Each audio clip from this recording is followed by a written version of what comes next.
Hello everyone, welcome to another episode of Panthercraft. I'm your oft-unseen co-host, Dr. Jan Etor. I'm going to talk to you all about some cannons and artillery in Minecraft today, specialized for use in faction servers. Before we get to those, I'm going to have to go over a few ground rules so you all don't explode. Rule 1. Always reset your circuits immediately after firing. The situation is, you just blew a hole in an enemy's castle. You see chests on a throne of diamonds, and immediately behind that, diamonds on a throne of chests.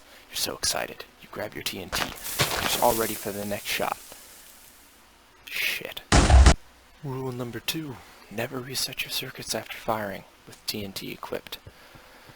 Now this cannon, it's pretty idiot-proof. It's hard for you to accidentally set off TNT, but with more advanced cannons with different circuitry, lag, and the usual quivering hands of excited Minecraft players, you really just don't want shit like this to happen.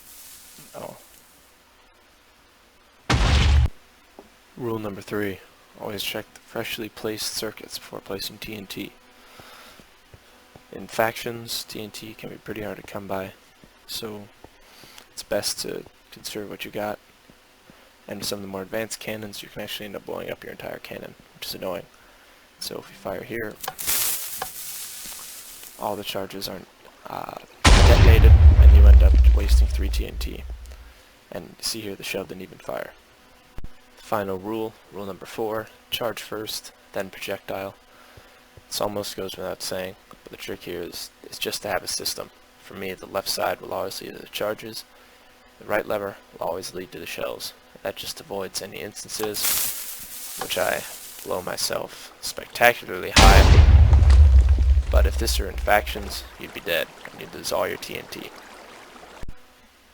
Before we go into the cannons, and before I give you guys a tutorial, there will be tutorials for all of these cannons in later videos, so don't be too worried, because some of these have some pretty intense circuitry, but there will be explanations on all of them at a later date, so stay tuned. But Panthercraft, how do cannons work? I'm new to raiding and being incredibly successful on Minecraft. Don't worry, we've got you covered. On the left side, you have the charge, which will launch this shell ignited by this circuit on the right side. Like in real artillery, you have a fuse, which is determined by the time between you hit this lever, the charge, and this lever, the shell. You can experiment with different times between hitting the charge and hitting the shell. TNT takes about 5 seconds to explode, so that's your window, but Murphy's Law, it'll never be 5 seconds, and it's better just to err on the side of caution. Here we have kind of a longer fuse, and it takes quite a bit to explode. Now on to the cannons. The first one, the original max vector to charge, is without redstone repeaters, otherwise they could go on forever. It's fairly compact, and you can use it for just about anything. This is great because it's very fast to set up. Don't really need any complex circuitry, simple lines, and you have a lot of potential to shoot TNT pretty far in case you really shoot outside someone's borders. Moving on, we have the variable shell cannon, same max vector charge, a bit bigger. The advantage to this is that you have a bit more power because you have 3 shells and the same charge. The only difference is it's not going to go as far. The issue with this one is that you end up blowing TNT kind of all over the place. It can be pretty inaccurate. The next cannon is the next generation, improves on the design, replaces the levers with circuitry, which makes it a lot bigger.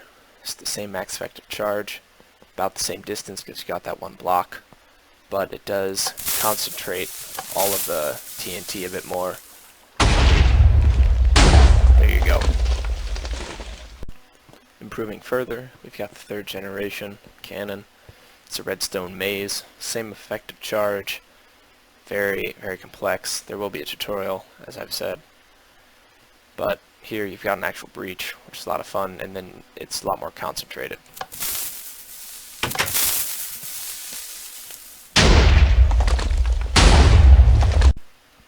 Strolling right past this 4th gen work in progress, we've got the mortar, good for blowing up some chests that may be a bit higher up, a bit out of reach for the other cannons. It's also got pretty good range. There really is no max effective charge beyond what we've got here.